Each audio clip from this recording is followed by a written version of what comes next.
Hey guys, I'm back with another tutorial video on how to achieve this look. Now I'll put as much stuff as I can in the description, for example the wallpaper, the widgets and the icon packs. Some stuff may be paid. I should mention that I am on the Paranoid Android custom ROM and there are a few things I use on that ROM to achieve this look as well, so yeah.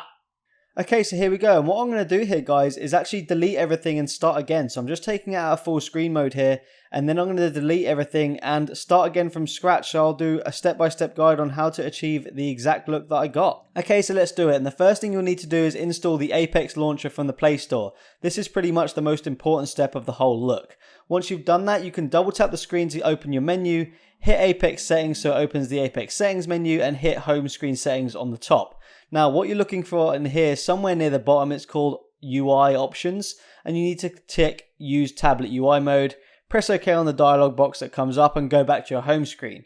What you'll notice is you no longer have a dock at the bottom, but you do have Google voice actions and the app drawer on the top row. Okay, so once you've activated your tablet UI, the next thing you need to do is mess around with the grid. So go back into your Apex settings just like we did before, hit home screen settings and change your portrait grid to 10 by 10. That is very important. It's one of the most important things. Next up, landscape grid doesn't really matter, but I have mine 10 by 10. Horizontal margin, make sure it's set to none. That's very important. Also with the vertical margin as well. Icon size doesn't really matter, but I have mine on 100%. You can have yours whatever you want if you want smaller icons. I only have 3 screens, but it doesn't really matter. I'm only showing you my first main screen. So yeah. What else do I need to show you? Transition effect, I have none, but again, that's really your choice. Show indicator, I've got ticked. I've also got hide crosshairs ticked, hide shadows ticked, and hide icon labels ticked.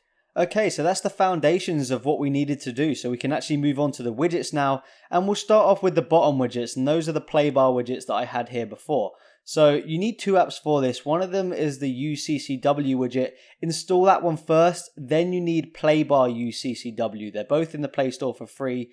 But do them in that order. Otherwise stuff sometimes goes wrong. Next up, tap and hold to get to your widgets. You'll see the little menu open up. Scroll all the way to the bottom. You'll see UCCW. Click that. And then choose 4x1. Once you've done that, if you've installed the Playbar widgets properly, you should see them there, and you can see them just under my finger right now. There they are, and let's start off with the browser. So we'll pick the browser one. You can see it pops up and you have to touch it to make them appear. Put this right in the corner. Try and put it as much in the corner as possible, otherwise they won't fit. Tap to resize and make it a little bit bigger to take up about half the screen.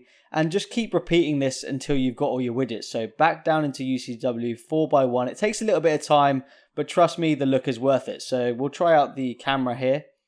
You can tap it. Again, you've got to drag it all the way over to where you want it. Tap and hold, hit resize and make it a little bit bigger. Keep doing this until you've got about 4 upwards. Okay, so you've got all your widgets lined up there and you try and click one of them thinking it should open, right?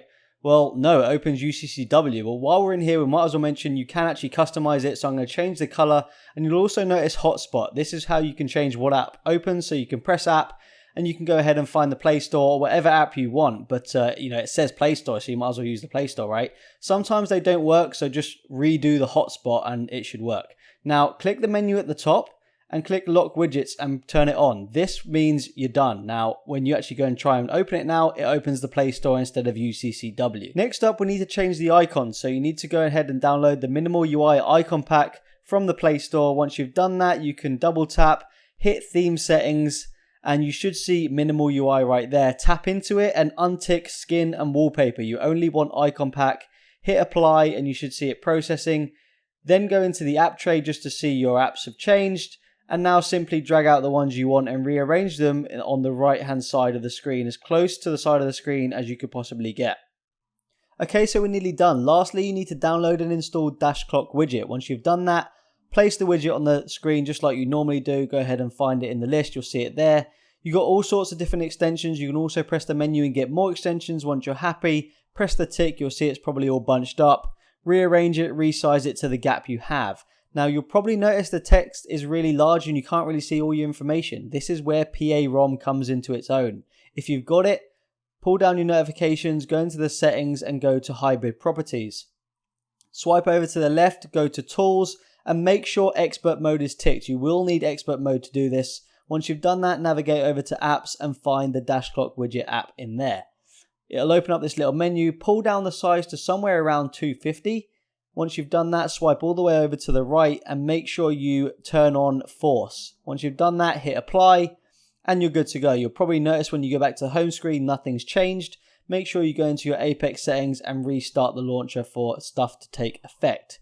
So once you've done that, you'll see when it comes back online that the text is now a lot smaller and you can see a lot more of your information. You can also make it smaller if you want. You could pull it all the way down to 200 or even 150. But yeah, that's how I have it. So there you go, guys. That's your new home screen. If you've got PA-ROM, you could take advantage of Halo in full screen mode, which is how I have it because I think it just looks awesome in full screen mode with all this stuff on the screen. So yeah, there you go, guys.